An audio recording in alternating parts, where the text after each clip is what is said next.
Dollar. Dirt and money, no soul. Had to go and get it, ain't no time to kick it. Got a stack and flip for my foes. Dollar. Please tell me you can hear me. Don't turn your back and don't neglect me. Just let me know if you need me. Dollar. Let me watch out for my partners. Keep my money long, get my team strong. Let me run away from my problems. Yo, what's good, original crew, man? We're back. Hey, we're back on the channel, man. We got our Mr. Ballin'. The most extreme age gap relationships. Ballin' will drop a video like this right now. We don't need to know anything about no age gap relationships right now. We are, I might be speaking for everybody else, but I might not be speaking for everybody else. There's been a lot of crazy things, you know? Mm-hmm. What you think, Cee, on that topic? Or you good on that topic? We can speak on it. I feel like things need to be put out there, exposed. All the weirdos. But yeah. Hey, with that being said, let's get it. Let's check it out. Let's see what's about. You ready? I'm ready. Let's go. Today, I'm going to share 3 stories that are all about people who went to great lengths to make themselves look good. But in each case, as you'll see, it completely backfires. But before we get into today's stories, if you're a fan of the strange, dark, and mysterious delivered in story format, then you've come to the right place because that's all we do, and we upload 2, 3, even 4 times every week. So if that's of interest to you, the next time the like button is really excited to see a new movie, make sure you tell them the ending of that movie right as they're sitting down to watch it. Also, please subscribe to our channel and turn on all notifications so you don't miss any of our weekly uploads. Okay, let's get into today's stories.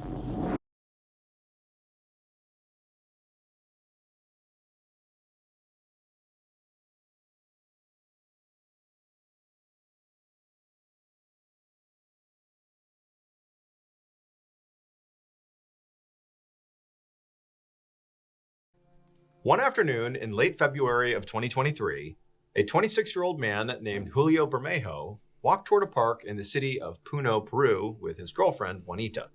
They were on the way to the park to meet Julio's 2 best friends, who he was finally going to be introducing Juanita to. To this point, they knew he had a girlfriend, but they had never actually met. And this, in and of itself, was actually kind of odd, because again, these are Julio's best friends, and Julio and Juanita had actually been together for a while now. But Julio had sort of always been a little hesitant to introduce her to his friends because he knew, Juanita was just a little bit different. She was odd.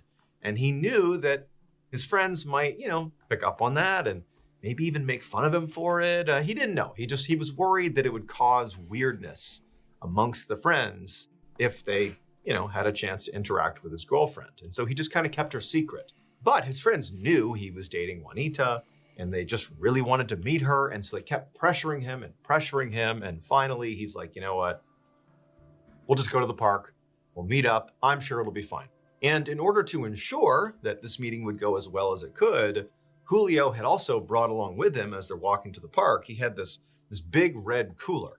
And inside of it was all this rum and some cups and ice and stuff that they could drink while they're at the park. And for what it's worth, you're not allowed to drink in public in Peru, and Julio knew this, and so he was sort of weary of the fact that he's lugging this, obvious case of drinks out to a public park, and he was going to be drinking in public, but he felt like it was worth the risk. He would go out there, they'd have a couple of drinks, his friends would meet Juanita, it would all be fine. Eventually, Julio and Juanita reached the edge of the park, and up ahead, Julio could see his 2 friends waiting by this crumbling wall within the park.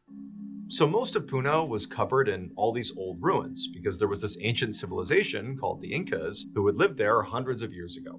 And so this crumbling wall that his friends were sitting on was quite literally like an artifact, a remnant of the past. But it was sort of so commonplace in this area that people didn't even notice them. It was just sort of part of the landscape. And so Juanita and Julio's big red cooler full of rum, they lumbered their way through the park, dodging different, ruins that were jutting out of the ground, all the way over to the wall where the 2 friends were. And they actually hadn't seen them approaching. And so it was only when they kind of just were standing right in front of them that the friends looked and saw Julio, saw Juanita.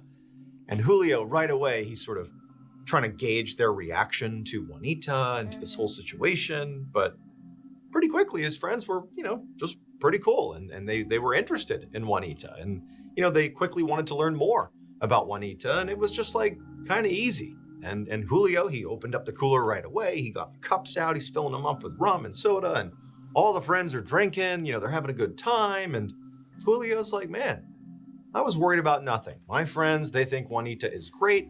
Yeah, she's different, but they think she's great. This has gone as well as it could have. And also, definitely the rum was helping. And so for a while, all four of them were just sitting around this, crumbling wall, drinking their rum. They're having a good time. And then at some point, Julio, who was facing his two friends, his friends, they sort of looked up and they had this look come over their face like they were worried about something that clearly was behind Julio. They sort of gasped when they saw it.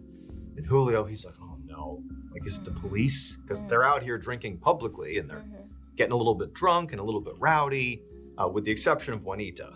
She had drank the least of the group, perhaps to maintain some level of decency, perhaps. But, the two friends and Julio, they were pretty drunk and being loud. And so Julio, he turns around and his stomach just drops because, yep, here come the police. There are two officers coming over and he's thinking, the jig's up. They're going to clearly see that we are drinking in public. We can't even hide it. And so the officers, they walk over and, the friends are sort of panicking. They're putting their cups down. And Julio, he's just sort of resigned to his fate here. He's going to get in trouble. And the officers, they come over and they see the cups and they can clearly tell this group of people is drinking.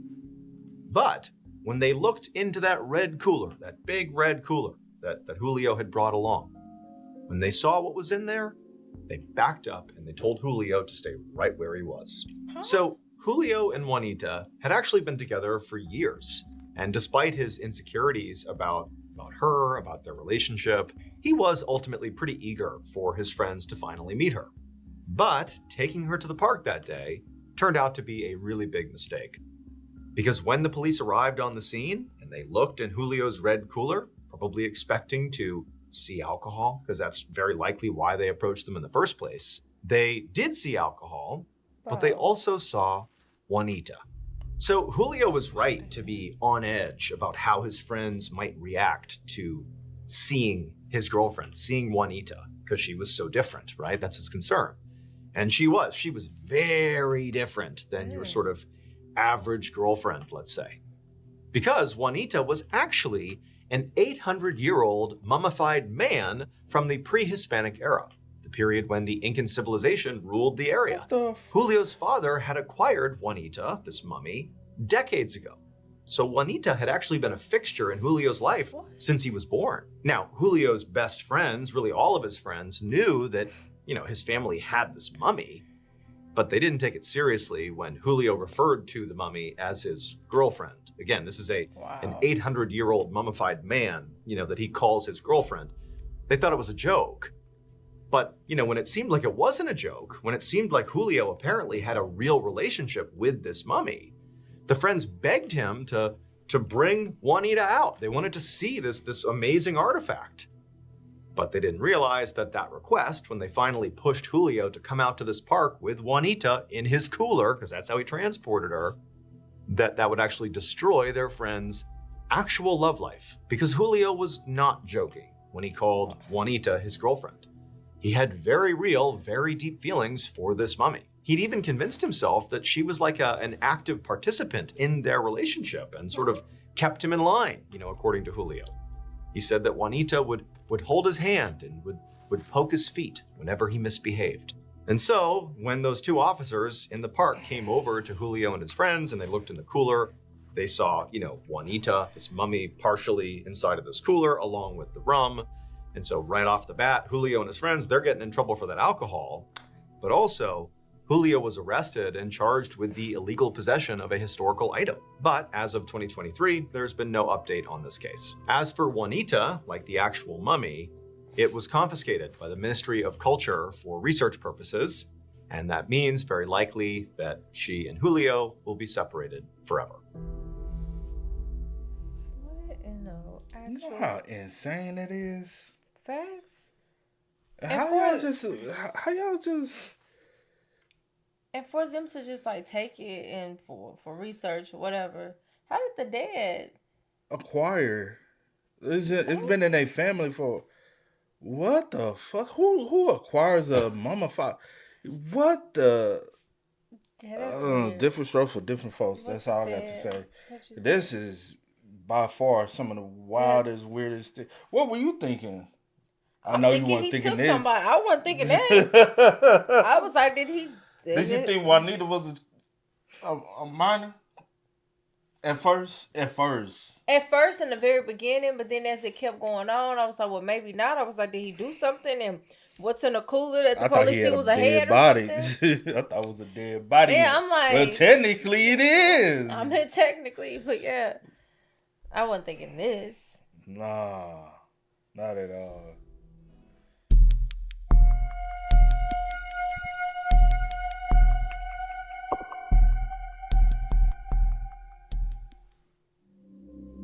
One afternoon in 1984, a man named Dmitry carried a cardboard box down the hallway of this high-rise apartment building in the city of Kramatorsk, Ukraine.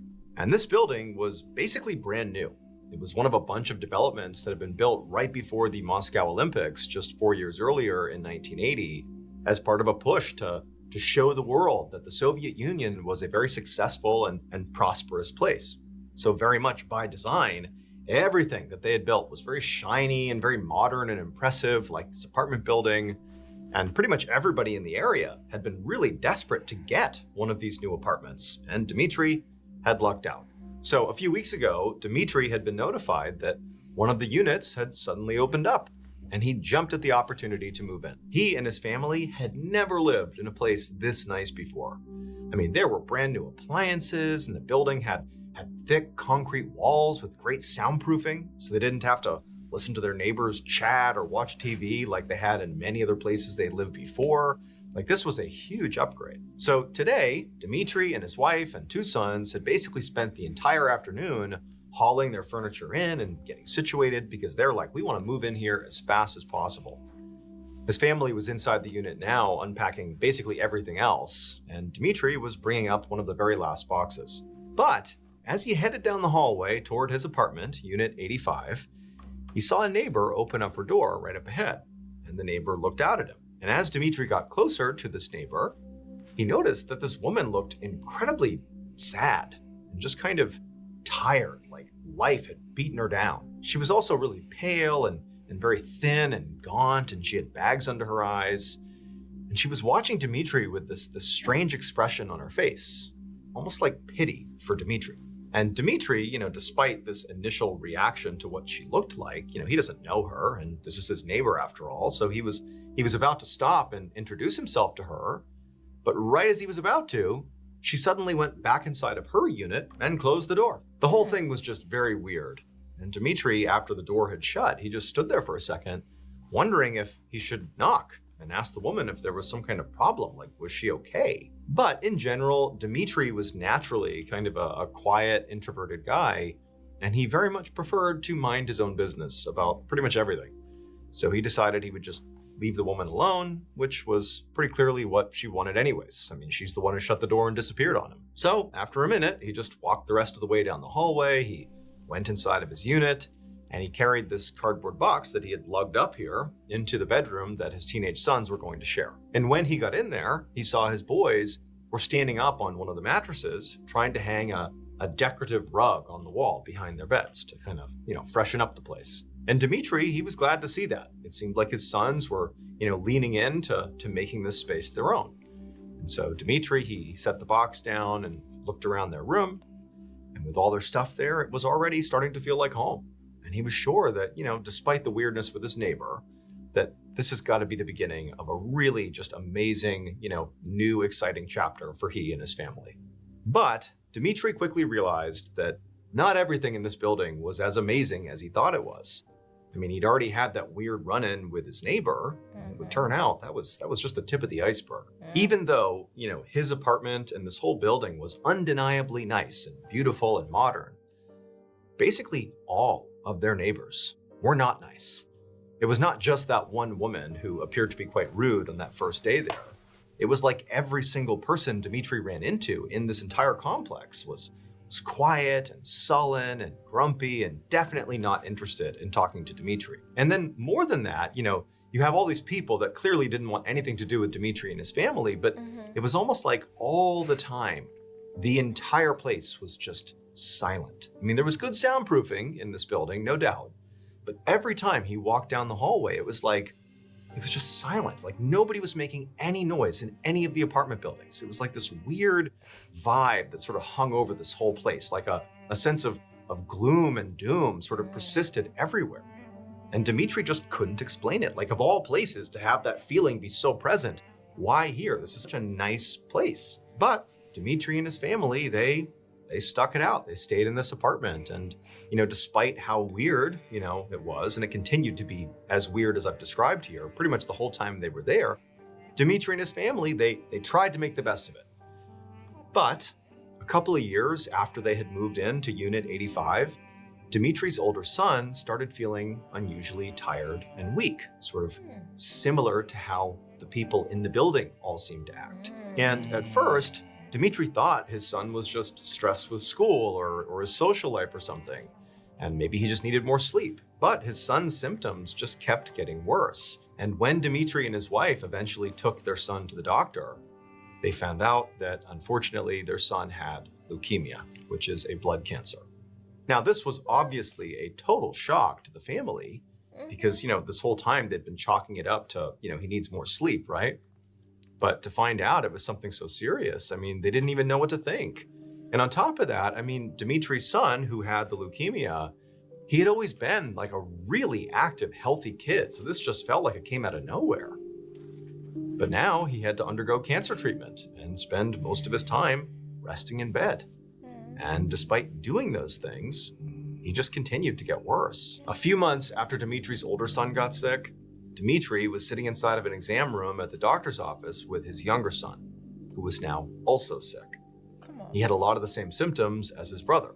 So Dmitry had taken him for blood tests right away, fearing, he could have leukemia too. And so now they were waiting for the doctor to come back with those blood test results to see if that was the case. And when the doctor did finally come back into the room, Dmitry could tell by the look on the doctor's face that whatever they were going to say was going to be bad. And so the doctor, he sat down and said that Dmitry's younger son did also have leukemia. Dmitry was shattered. He was in complete disbelief here.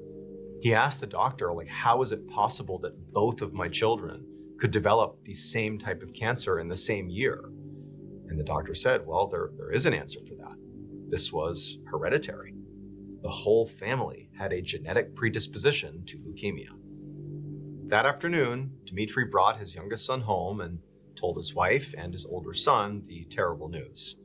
And Dmitry just couldn't help but feel incredibly guilty, like this was all his fault for passing his bad genes onto his kids. So once, everybody had begun to process the news and the sons were both in bed, Dmitry, just who didn't know what to do with himself now, he felt so terrible, he just decided to go out for a walk to clear his head. And so he did that. He went out, he walked around, and it didn't really work. He still had so much on his mind, so many bad thoughts passing through his mind. But when he got back to the building after his walk, as he approached the main entrance, he saw one of his neighbors sitting out on the steps, smoking a cigarette. It was actually that woman that he had first seen when he had moved in, the one who had poked her head into the hallway and then quickly closed the door without saying hello.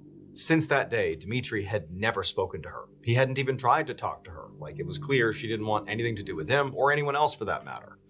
And certainly tonight was not the moment he was going to go, talk to this woman. But very much to his surprise, as Dmitry, walked right past her and began walking up the steps to go inside the building, she actually turned and looked at him and just asked him, is everything okay? And Dmitry was so caught off guard by this that he found himself just suddenly, very emotionally, sort of blurting out everything about his son's illnesses and how it was all his fault. And as his neighbor listened to him, she didn't seem surprised at all by what he was saying. And when he was done talking, she didn't ask a single question about it. In fact, she just nodded her head like, yep, that's too bad, as if she knew this was already going on, even though there was no way she could have known this stuff. And so when it was clear their conversation wasn't really going to go much further than Dmitry just sort of vomiting out all this information and her nodding, and that was sort of it, Dmitry was going to go back into the building, but she stopped him. And she did ask him a question. She asked him, "Do you know anything about the tenants who lived in your unit before you?" He said no. All he knew is that somebody had lived there, and then apparently they had left. That created the opening, and he had jumped at the chance to move in. That's all he knew. And so she told him that, well, actually, there's a story behind why this cleared up, why that unit cleared up. She said the previous tenants were a mother and her 2 teenage kids, and they had all died within 2 years of moving in. That's why it opened up. And they had died from leukemia. After hearing this, Dimitri couldn't help but feel like, okay, this doesn't seem like my kids got leukemia because this is hereditary. It feels like something else caused my kids to get sick that very likely is happening in my apartment. Like, how is it possible that both my kids got leukemia and the previous tenants who were in this unit also got leukemia? Like, there's no way. That's just coincidence. No way. And so Dimitri became absolutely obsessed with this idea that he was going to get to the bottom of whatever was going on inside of that apartment. And so over the next year, Dimitri made multiple serious efforts to get an inspector to come out and look at the apartment. He wanted them to check for a gas leak or toxic chemicals or something in the soil. But when he talked to building management, they just insisted that they'd already looked into all those things and everything was fine. Like this is just hereditary. It's just coincidental, like, drop it. But Dimitri couldn't let it go. And he kept pushing, asking anyone he could to just try to help him figure out if there's some external factor that's causing his family to become ill. But it all went nowhere. Basically, people just started ignoring his requests, and Dimitri felt like there was nothing he could do. By 1987, only a few years after Dimitri and his family had moved into Unit 85, Dimitri's older son passed away from leukemia, and Dimitri's younger son continued to get sicker.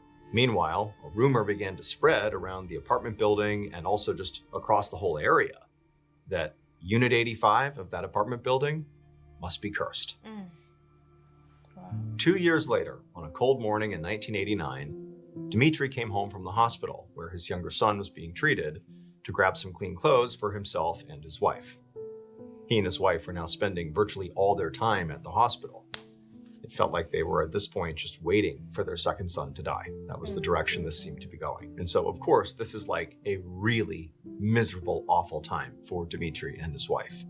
And so when he got back to his apartment and after he got those clothes, instead of just immediately leaving and rushing back to the hospital, which was just so awful, Dimitri just wandered into his son's bedroom and just took a minute for himself.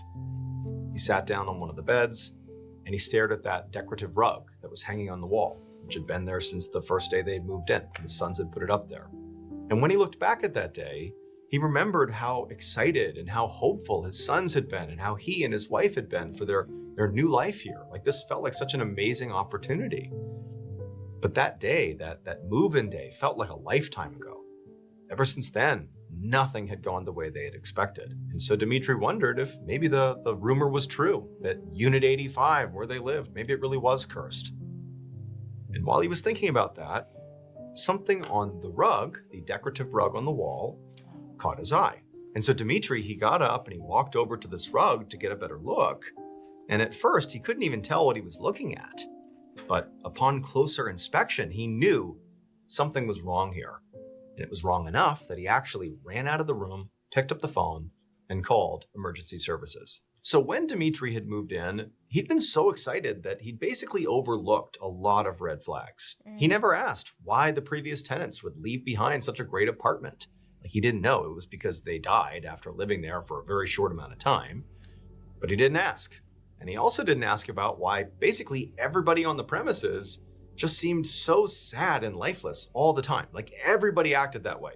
He never asked about it. And so ultimately, Dimitri's opinion of this place, of Unit 85 in this building, is that, you know what, there can be nothing wrong with living here. I mean, this is a modern place. Everything's so new and beautiful. Like, it has to be a safe place to live, right? But it would turn out being brand new and modern was actually what made this apartment building so dangerous.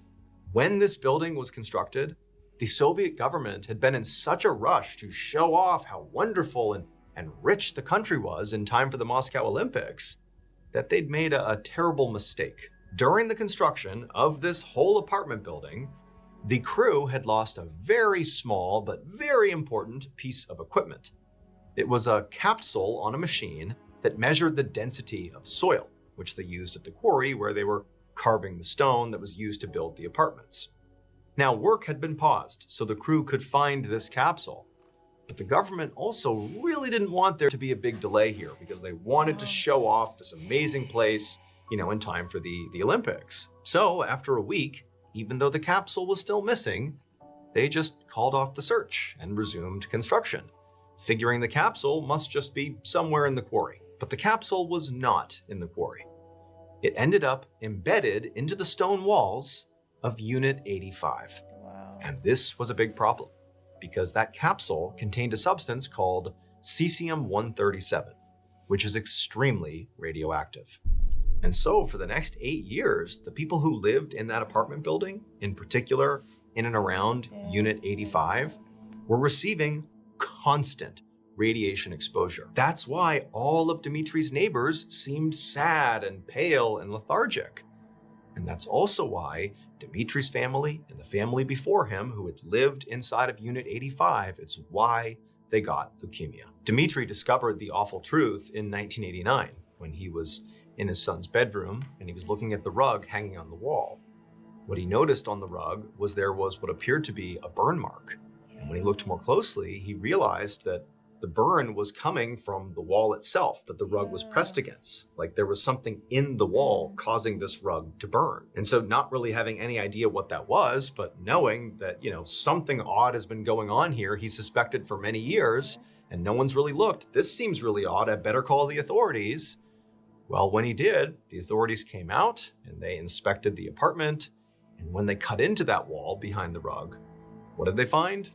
The missing capsule. In total, 6 people who lived in this apartment building died, and 17 more were disabled, all because of the radiation in Unit 85.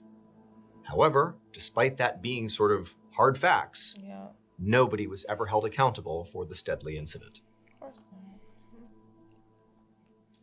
Nah, you talking about tragic? That's tragic. For years and years, you're like, something is off. Everyone is sick. Everyone is down. And y'all just keep brushing it off. Oh, we've looked into this. Oh, we've looked into that. Knowing that when the apartment building was being built, this piece had been missing, in the first place. So in my head, I'm like, well, maybe they did. In the back of their mind, they knew what it was. Mm-hmm. And they just was like, we can't let of course. That's what they couldn't let the people know. But I was like, like when I told you, I said, I looked at you, I was like, gotta be like some type of radiation that's making them have this. Because I'd never heard about cesium-137. Have you? Because that's more. No, it's not. I'm saying.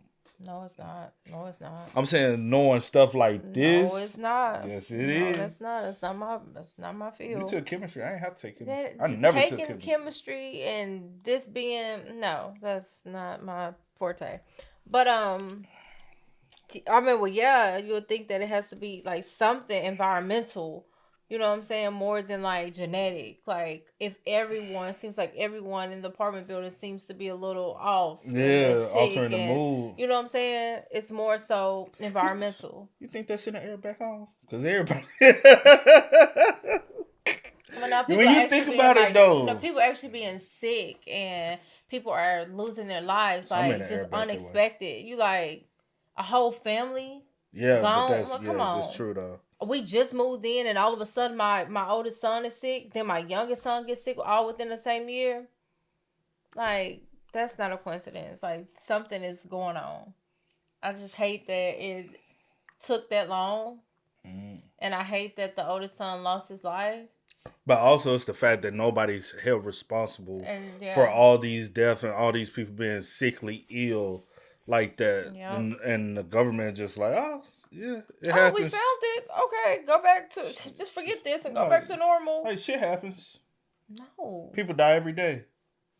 That's literally what they hit them with. People die every day. Get over it. It's like, no, bro.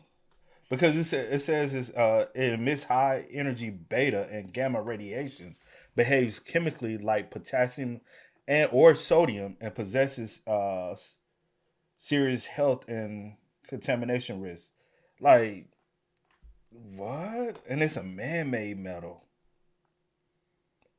A fusion product of uranium-235, and is a high and has a half-life of roughly 30 years. I am glad that the dad was like just like, hey, let me just go and sit in the room and just, you know, take in, you know, whatever. I think that was more Like, about emotionally, like that's what I'm saying. Yeah. Like I'm missing my son. Let me just go in and just this is the first time you really just having a moment to yourself, and it's just like and look and be able to just observe everything. Only if they had really taken him serious yeah. and like send somebody up to like really inspect, because y'all never sent anyone that really understood. No. If anything, Or care. But yeah. True. Yeah.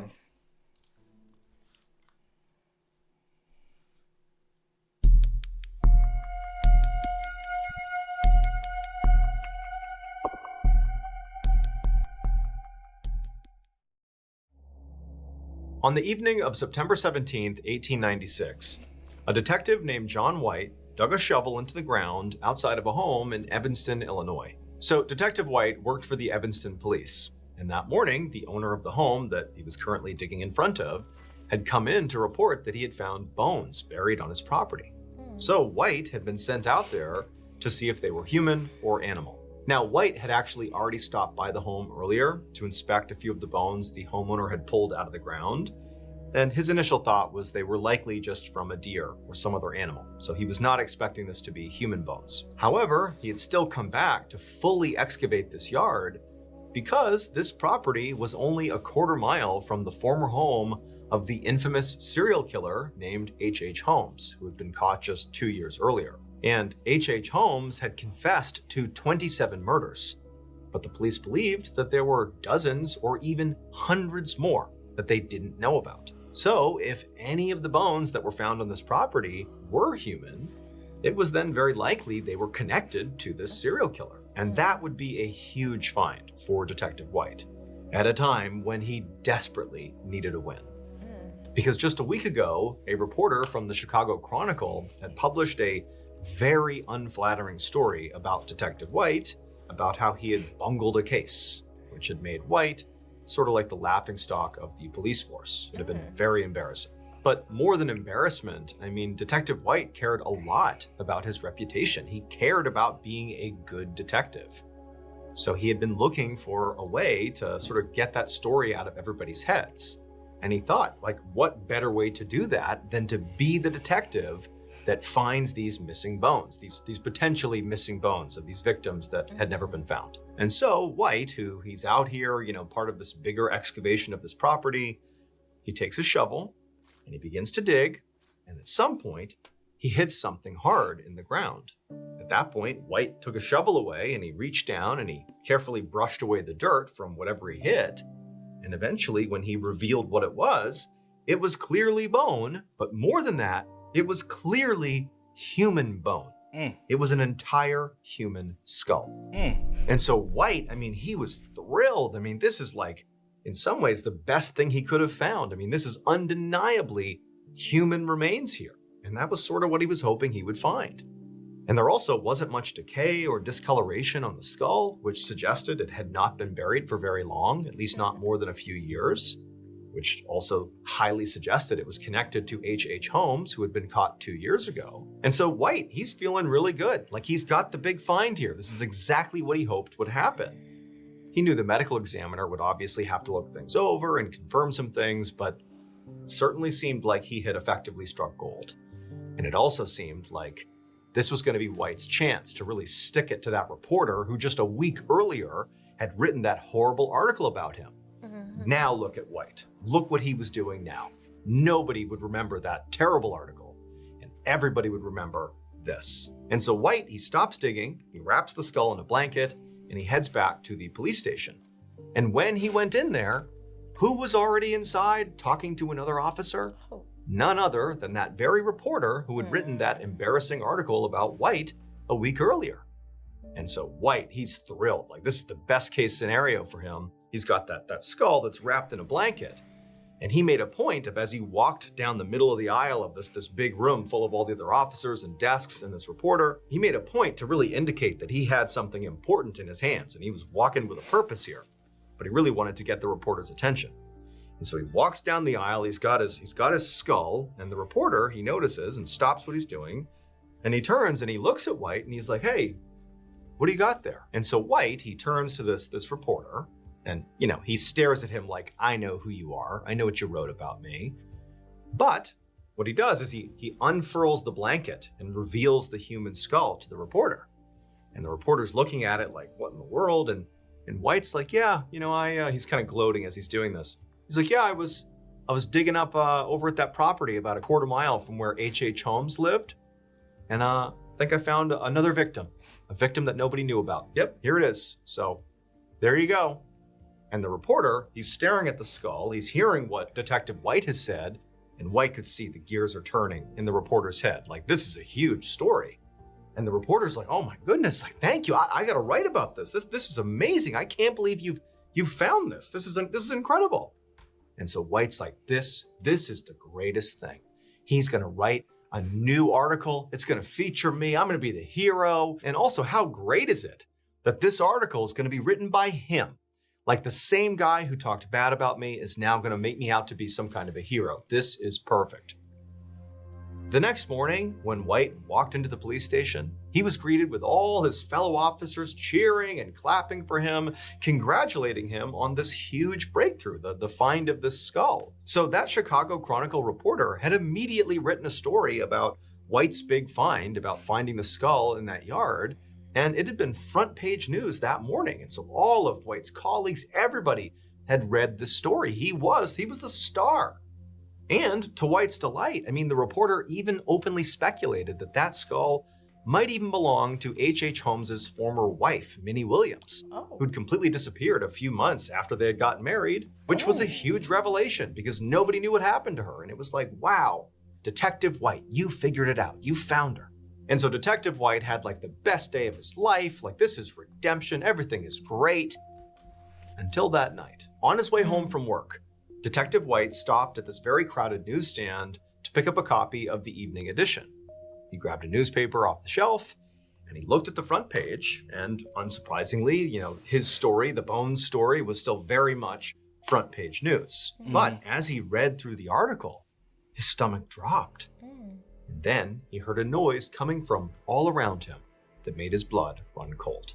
It would turn out, other than the human skull that White dug up on that property, all the other bones that so far had been found on that man's property had been horse bones.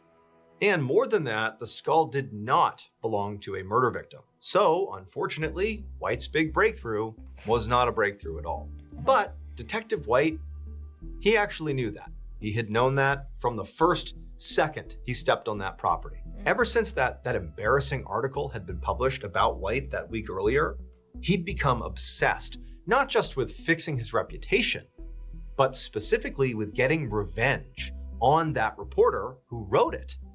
And this bone scenario had given him, in his mind, the perfect opportunity. He had come up with this elaborate plan to plant the human skull, pretend to find it, and then tell that specific reporter all about it, in hopes that the reporter would write a completely incorrect story and then get publicly humiliated, exactly the way White felt like he had been humiliated.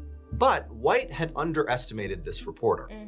Because the reporter, after seeing the skull that White showed him and writing that big article about how this skull could be connected to H.H. Holmes, the reporter, he gets that story out the door that morning. It's this big hit. After that, on that same day, the reporter went to the medical examiner to ask for more information about the skull. And quickly, he learned about the other bones, and he learned that this skull very likely was not connected to H.H. Holmes. And the reporter began to see that this looked like a setup. He saw through White's scheme. And so that evening, a whole new article had come out about White and his big discovery. And basically what it said was White was a petty moron who tampered with evidence and thought he could pass off horse bones for human ones. And so White, after reading this story and realizing what a terrible position he was in now, That sound he heard all around him that made his blood run cold was the sound of the other people all around him reading this article and laughing at his expense. Oh my gosh. Damn. That's high key what he get though. Right? Like, I you the one did it to yourself. All because your little ego you got a little bit is crushed. And so you like, nah, I got something for you. I got something for you. You gonna hold this I'm one. like, it's one article. Do good work. Do good detective work. Oh, like, just do your job. You know what I'm saying? It would have eventually, faded away. People would have forgot about it and moved on. That is true, But you were so desperate. so desperate. so desperate for some ego power trip type. Oh, that's crazy, man. Y'all spam us up in the comments. Let us know y'all thoughts in the comments for us down below. But until next time, y'all know how it go, man. I do go by the name DJ New Kid. This is Sierra Nicole. We are. Tennessee. We out. Go and get it, ain't no time to kick it. Got a stack of flip for my foes. Dollar, dollar, dollar, dollar. Please tell me you can hear me. Don't turn your back and don't neglect me. Just let me know if you need me. Dollar, dollar, dollar, dollar.